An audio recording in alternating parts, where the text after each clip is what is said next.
સુરેન્દ્રનગરમાં હિન્દુ અસ્મિતા મંચ દ્વારા બાંગ્લાદેશમાં હિન્દુઓ પર થતા અત્યાચારો વિશે ગંભીર ચિંતા વ્યક્ત કરતા સુરેન્દ્રનગર કોલેજ ખાતેથી મૌન રેલી યોજી જિલ્લા કલેક્ટર કચેરી આવેદન આપી રજૂઆત કરાઈ હતી। આ અંગે આવેદનપત્રમાં જણાવ્યું હતું કે હાલના સમયમાં બાંગ્લાદેશમાં હિન્દુ ધાર્મિક સ્થળોને નિશાન બનાવીને તોડફોડ કરવામાં આવી રહી છે। હિંસા અને હત્યાની ઘટનાઓમાં વધારો થયો છે અને ધર્મ પરિવર્તન જેવા ગંભીર અપરાધો થઈ રહ્યા છે। ત્યારે આ પરિસ્થિતિ ખૂબ જ ચિંતાજનક હોય અને આંતરરાષ્ટ્રીય સમાજ માટે પણ શરમજનક છે।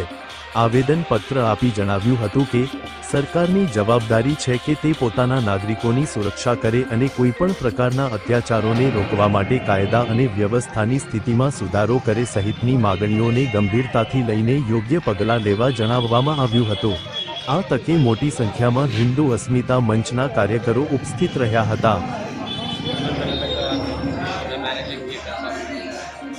ये निवेदन है कि सरकार तक ये पहुँचे। आज जो मौन रैली हमने किए हैं करीबन 500 लोग जैसे इकट्ठा हुए थे शांति से, लेकिन हमारे भारतीय जो शांति हिंदू भारतीय जो हिंदू जो बांग्लादेश में लोग हैं तो उनके ऊपर बहुत अत्याचार हो रहा है।